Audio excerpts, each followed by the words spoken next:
Hello, everyone. Welcome to my YouTube channel. If this is your first time tuning in, my name is Adrielle, and I'm currently narrating a story of my life dating back from January 2016. In the previous episode, I narrated the month of February, and that was a month where I moved out of Douglas and moved into Ruth's apartment. I found out what was going on with me. I had an H. pylori um, bacterial infection. I was on medication, got rejected by London the second time. I got the revelation that God wanted to move me to Hidden Valley. And we ended it with Lent, basically, Lent season. So, March, I'm going to talk about some other things, y'all. So, yeah, let's get into it. Here it goes.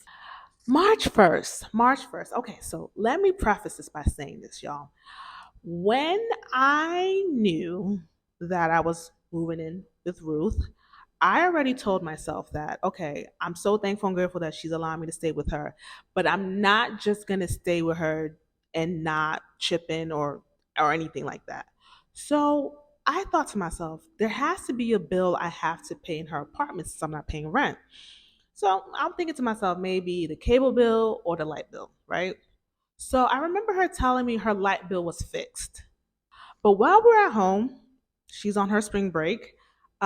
She had found out that her cable bill went up because I think the 2 year plan had like ended and it went up or whatever. And I saw her just like complain about it, and I remember just telling myself, "This is the bill I'm gonna pay." So I remember reaching out to my mom and said, "Mom, I want to pay Ruth's cable bill. Could you give me the money?" So she sends me the money, right?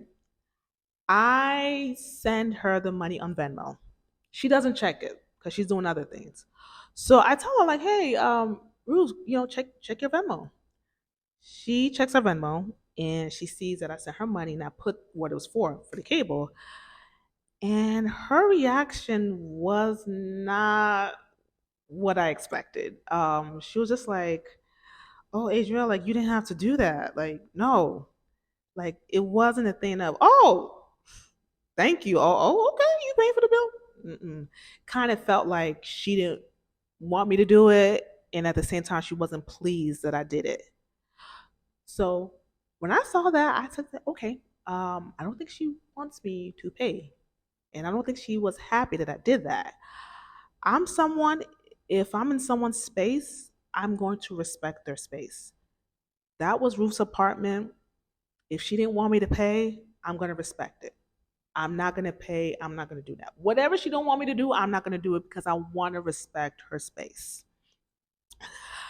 So that was what happened in the beginning of March. March 2nd, me and Ruby had agreed to link up. I had already informed her that I moved out of Douglas and that I was staying with Ruth. So we agreed to link up. We were trying to look for places to go, and she ended up choosing a particular restaurant that was really across from Hidden Valley. I said, "Oh, Lord, I don't know if you're using this situation to talk to me, but I'm hearing you." So we go and meet up at this like cafe or whatsoever. And I remember just asking her, like, how's the job search going? I'm like, yeah, I haven't found a job. She hadn't yet found a job. She graduated in December. And I remember just telling her, like, hey, I saw this position at your old internship. Maybe they can hire you because you've already been there. Like, they already know you. And I noticed her attitude towards me bringing it up. She was like, yeah, I saw it, but yeah, I mean, I'm focused on other things. So she told me what the other thing was. And she's like, I'm not stressing. I'm not really like so bothered, but like, yeah. So I'm thinking to myself in my head, like, I'm like, okay, you live at home. Maybe that's the reason why you're not stressing. But she seemed like she was okay. I want y'all to remember all this stuff. She seemed like she was okay. So we eventually left the cafe. I went home. She went home. And that was that. March 13th was when they announced the state of emergency. And that was officially like the first day of lockdown. Everyone was panic buying toilet paper, paper towels, disinfectants, waters, and stuff like that. So yeah, that was the beginning of lockdown. I remember thinking to myself, like, man, this is real. Like, this is really real. And then I was just hearing about people getting laid off at work on LinkedIn. And even Ruth was having that conversation with me about seeing people on social media talking about how they got laid off. I remember thinking to myself, like, is this gonna affect my job search? Because the plan is for me to get a job by April and leave by May. Is this gonna affect what I got going on when it comes to this job search? So I said, you know what? God is above all of this. Everyone can lose their jobs, but with this daughter, nah, that don't affect me, right? So about a week later, like on the 20th, I remember calling Ruby just to see how she's doing, how her family's doing, and I remember just bringing up the whole job search thing. Like, man, people on LinkedIn are talking about how they got laid off, and then that's when she revealed to me that she got a job. I was like, what? You got a job? She was like, yeah. And I said, when did this happen? She said, actually, like the first week or right no she said right before lockdown happened she got a job, and she was telling me the organization, all that. I'm like, oh my goodness, that is so incredible. I'm so happy for you. And I remember just thinking to myself, like, man, as everyone's getting laid off, she got a job. But she said she couldn't start right away because of lockdown, so they kind of like are putting it on hold. But yeah, she said she got a job, and I was so inspired, y'all. I was so inspired by it. I was like, yeah, I got to share this news with Ruth. So I remember just going into the apartment telling Ruth, like, hey, Ruby got a job, and how that was just a miracle and just an amazing thing. I want y'all to remember this. Later on, I'm gonna talk about some of these situations, some of these running situations I had with Ruby later on in the story. But I want y'all to keep in notion, keep intact of what's going on as I was going through this in 2020. So we were going through lockdown. Everyone was at home. Ruth constantly had the TV on the news network. I was like, man, this is so like, devastating to watch this every day. And you were just seeing how, the vid was just affecting everyone and people who got the vid. So yeah. Now this was Lent season. I low key broke my Lent. Actually, not low key. I actually broke my Lent fast, which was social media. I broke it to check on Brandon. I wanted to see how he was doing. I just want to see how he was doing. So I was just checking on him. And yeah, probably a couple days later, one night I was in bed and I was thinking about Caitlin. And the reason why I was thinking about Caitlyn was because ever since I found out about her, y'all, I I just didn't feel right as to what Brandon did to her. For him to just up and leave, because at the end of the day, I'm a woman. So if I'm dating a guy and I get pregnant and he leaves, that's gonna hurt me. Now here's the thing: God let me know that Brandon wasn't the father. But at the same time, it wasn't adding up. Like what God was telling me, I just felt like it didn't add up because I saw the pictures, I saw the videos of them spending time together. The timeline adds up as far as what was posted on the internet. So even if he wasn't the father, too, like, I just feel like heartbreak is real and it's devastating. A guy leaving a woman, that it just feels heartbreaking, and I felt sorry for her. I felt sorry for her throughout the time I knew about her when I was living in Douglas. I just felt very sympathetic towards her. Now I was glad that she was able to find someone who she was able to spend her life with, that married her and took her daughter as his own. And I was like, yeah, but I just don't agree with what Brandon did. It just doesn't sit right with me. So I decided to check on her. This was March 23rd. I decided to check on her to see how she's doing, how Lily is doing. And, as lockdown is happening. So let me just go and see what she's about. So I go on her Instagram, y'all. I go on her Instagram. I see a picture with her and a man. This man was not her husband. Now, her husband was white. This man was black. So I'm like, who is this guy that she's taking a picture with that's posted on her Instagram? I see another picture with her and this guy. They're hugged up. And I'm looking at the comments. People are saying, oh, y'all look cute together, cute couple.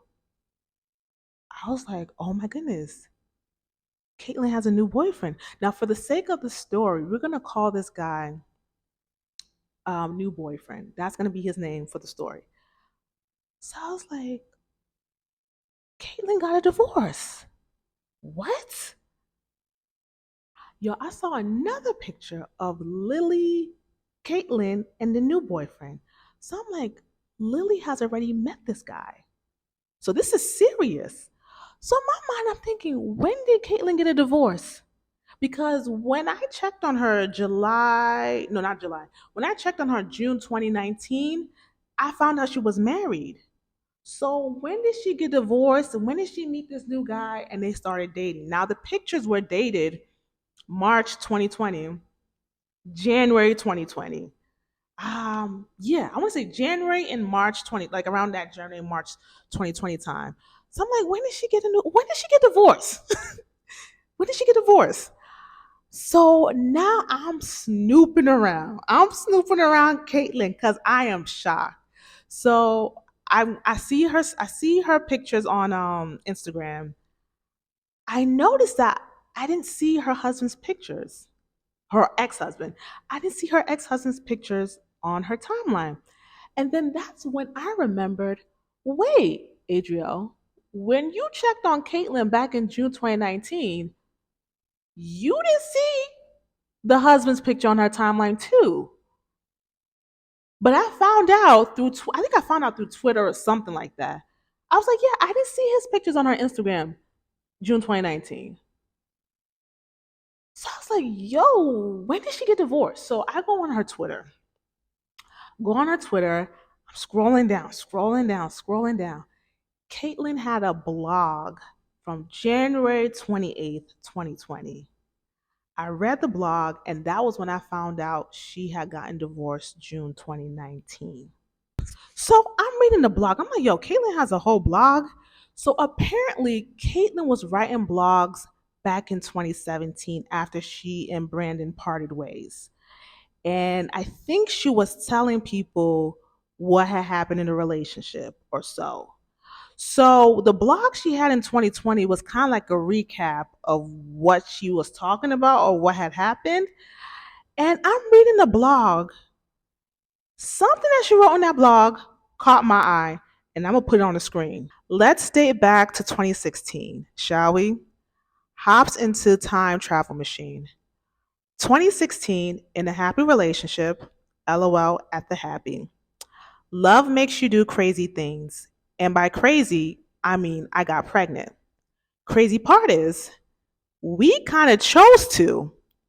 I wouldn't say it came as a surprise when the test came back positive.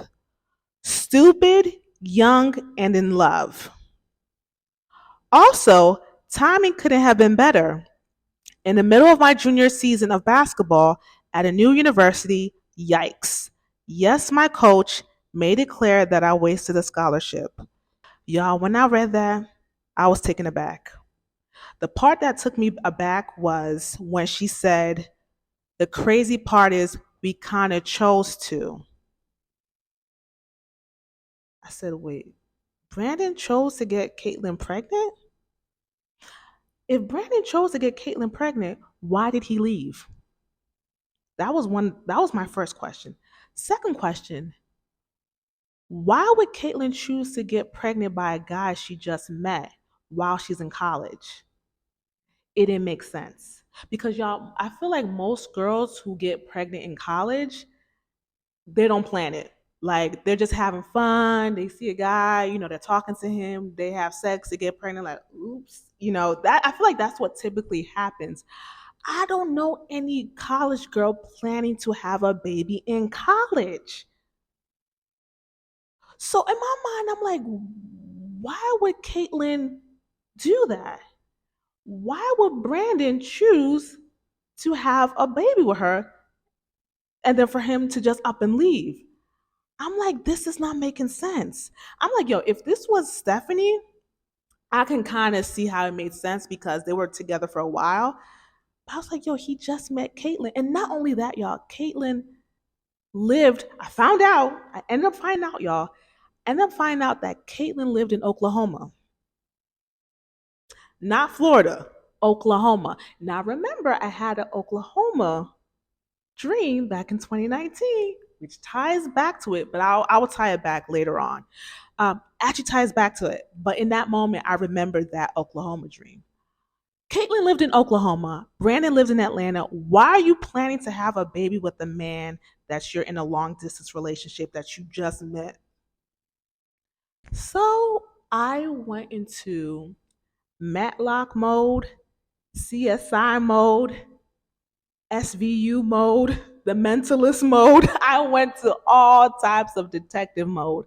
I said, no, no, no, no, no, no, no, no, no, no, no. I am getting to the bottom of this. Who is this Caitlyn girl? Like, who is she? And because right now she's giving me crazy vibes. And I'm just like, something's not right about the situation. Brandon is not saying anything, hadn't said anything. She keeps talking about him. She had so many tweets about what happened during that time in 2017. I need to get to the bottom of this and I need to do research. So that was the beginning of me doing research on Caitlyn and Brandon. I know I said back in 2019 that I was gonna leave Brandon alone. I'm gonna stop checking. I said no, I need to because this girl can't be on social media lying. Because I believe she was lying. Because y'all know guy like who and I remember thinking to myself, what if Brandon actually did tell Caitlyn that they're gonna have a baby together? Because you know how some guys can be, well, a lot of guys. You know how guys can be when they're with a woman, like they lie. So what if he said that to her just to make her, feel like they got something special, but he really had no plans of having anything special with her? So I like, what if she, took his word for it and really was trying to have a baby? But yeah, it didn't make sense. I say it still doesn't make sense. And plus, Stephanie, where was she in the mix? Because her timeline with Brandon is overlapping with Caitlyn. Y'all, just know I became the Brandon police, okay? So, next episode, y'all, I am going to talk about what I found out about Caitlyn. I did research from that time, March, up until July. Now, I did research after that, but I'm going to tell you what I found in those 4 months. Y'all, ugh, Caitlyn was something else. Anyways, you like an unlikely story, share, comment, subscribe. Y'all wouldn't want to miss the next episode. Uh, share my video. Yeah, like, comment, subscribe, share, and I'll see you next time. Bye.